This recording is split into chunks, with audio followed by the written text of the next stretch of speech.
మీరు ఇప్పుడు public service చేస్తున్నారు. పబ్లిక్ సర్వీస్ చేయడం ఇది ప్యాషనా?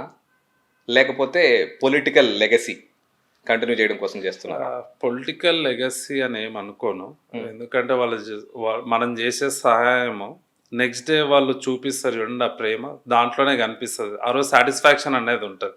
ఓకే. ఒక పని చేసి పెడితే వాళ్ళ అయ్యే హ్యాపీనెస్ అన్న, ఇప్పుడు మీరు ఇంత ఫాస్ట్గా రియాక్ట్ అయ్యి చేసిర్రు అనే వాళ్ళ ఒక్క మాట అన్నదే నాకు ఎక్కువ హ్యాపీ అనిపించి, దానివల్ల నేను ఇంకా ఎక్కువ కనెక్ట్ అవుతున్నానేమో వాళ్ళకి అనిపించింది. నాకు నైట్ 2కి 1కి కూడా కాల్స్ వస్తుంటాయి కొన్ని. ఓ 1కి కూడా నాకు ఇంకో అలవాటు ఏంటంటే, ఏం కాల్స్ వస్తుంటాయి యూజువల్గా? ఏం అడుగుతుంటారు వాళ్ళు కాల్ చేసి? ఎక్కువ కాల్స్ వచ్చి కాలేజ్లో డిస్కౌంట్స్ కానీ, హాస్పిటల్లో డిస్కౌంట్స్ కానీ, ఇక అప్పుడప్పుడు పోలీసు వాళ్ళు పట్టుకునేటివి వస్తుంటాయి. అర్ధరాత్రిలో చేస్తుంటారు, పోలీసులు పట్టుకున్నారు అని చెప్పి. ఎందుకంటే నైట్ టైం యూత్ ఇక వాళ్ళకు మీరు ఓపిక ఆన్సర్ చేస్తారా ఆ టైంలో? ఓపికగానే చేస్తాను. నేను కూడా వాళ్ళకి ఓపిక చేసి, నువ్వు కూడా సార్ వాళ్ళతోటి, సిఏ వాళ్ళతోటి మెల్లగా మాట్లాడండి, రెస్పెక్ట్ ఇవ్వండి వాళ్ళకు.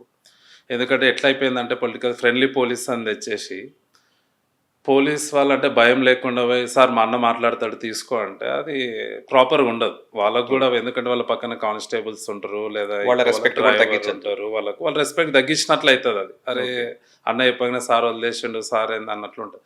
నేను వాళ్ళకి ముందే చెప్తాను, నువ్వు ఫస్ట్ వే సార్ దగ్గర చేతులు కట్టుకొని, సార్ ఇట్లా అని చెప్పు, సో అని చెప్తే నీకు ఒక రెస్పెక్ట్ అనేది ఉంటుంది. నిన్ను కూడా వాళ్ళు కొంచెం సరే లేకపోయేదో చిన్న ఏజ్లో చేసిర్రు అని చెప్పేసి వదిలేస్తారు. నువ్వే అన్న అది ఇదంటే ఎవడు పట్టించుకోడు. ఓకే. సో ఇలాంటి వాళ్ళకు కూడా నేను కొంచెం చేస్తుంటా, అంటే ఎక్స్ప్లెయిన్ చేస్తుంటా ఎట్లా ఉండాలి. ఏ ఫోన్ కాల్స్ మిస్ చేయరు అర్ధరాత్రి వచ్చినా కూడా? ఫోన్ కాల్స్ మిస్, అది ఎమ్మెల్యే గారు కూడా చేయరు, మేము చేయం. ఏది వచ్చినా చేస్తాం.